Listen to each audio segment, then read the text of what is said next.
Publicis, partenaire de l'équipe de France olympique, vous présente.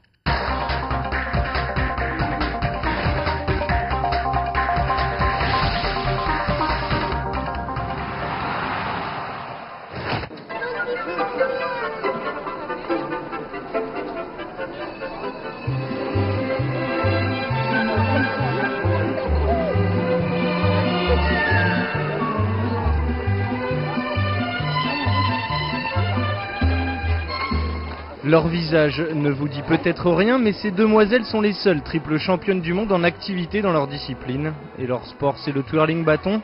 Laure Medjahedi et Coralie Mapus se baladent tranquillement au marché de Noël de Strasbourg. Une complicité vieille de 12 ans entre les deux jeunes filles et leur entraîneur. J'ai découvert donc Coralie et Laura. Coralie est venue au club, elle avait donc 3 ans et demi.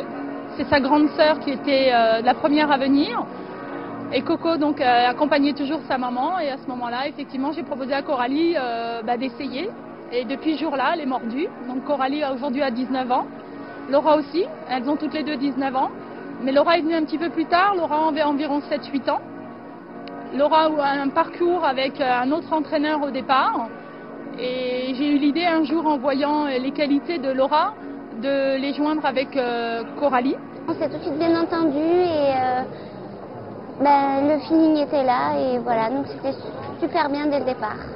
On ne changera jamais. Moi personnellement, je ne referai jamais de duo avec quelqu'un d'autre que Coralie.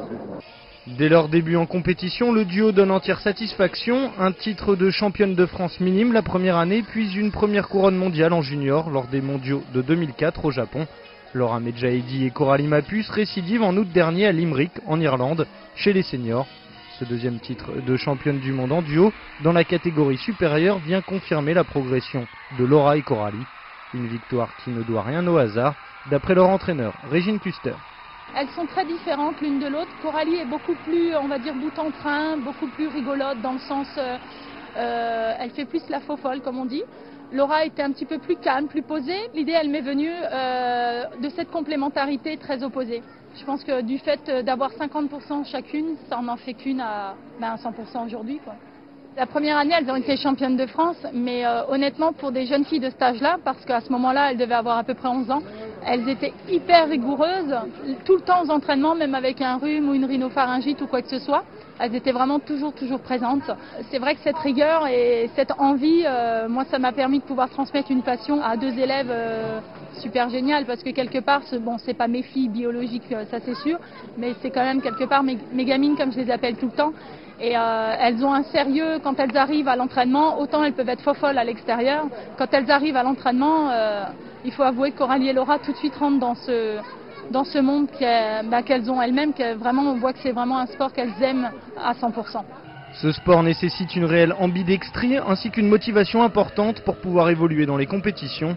C'est un sport artistique au même titre que la gymnastique ou le patinage. Il demande des qualités de souplesse, de dynamisme, d'harmonie et d'agilité. En effet, les twirlers, parce que les garçons pratiquent aussi le twirling, se doivent d'allier la grâce au maniement du bâton. Et avant d'arriver à des enchaînements fluides sans accroc, il faut répéter les mêmes combinaisons pendant des heures et des heures d'entraînement. Pour des copines par exemple qui n'en font pas, elles trouvent que c'est peut-être un peu trop, j'ai pas de vie extérieure, mais pour moi ma vie c'est le twirling et puis ma famille, et je vois toujours mon copain, j'ai mes copines, je sors. Ça ne m'empêche pas de faire mon sport comme j'aime. Après, c'est leur choix de vie si elles n'ont pas envie d'en faire. Je me suis accrochée à ce sport, je l'aime, c'est ma vie, j'aime tout, voilà.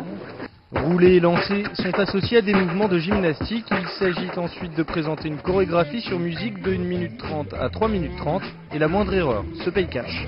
On a toujours besoin de travailler pour que ça soit parfait. Et ce ne sera jamais parfait même à la fin. Il y aura toujours quelque chose en compétition qui ne va pas aller. Mais après, c'est le professionnalisme, il faut cacher dans la chorégraphie. Quand il y a un truc qui est mal fait, il ne faut pas le montrer, il faut essayer de le cacher au maximum. Travailler, répéter, recommencer toujours et toujours le programme jusqu'à gommer les défauts et rendre une feuille parfaite. J'ai besoin d'elle en tant qu'audio, tant qu'elle a besoin de moi en fait. Donc on se complète trop et je sais pas, j'arriverai pas à m'entraîner avec quelqu'un d'autre. En équipe ça change pas, mais en duo je pourrais pas faire avec quelqu'un d'autre. C'est comme ça. Elle m'apporte beaucoup au niveau technique et moi plus en artistique parce qu'au début Coralie n'osait pas trop Elle n'osait pas en fait rentrer dedans, se jeter par terre, elle me disait toujours comment tu fais, alors je lui donnais des conseils et c'est vice versa. Coralie et Laura jonglent entre leur duo et le groupe. À seulement 19 ans, elles sont déjà de véritables leaders pour leurs jeunes coéquipières et n'espèrent juste qu'une chose, que leur sport devienne un jour une discipline olympique.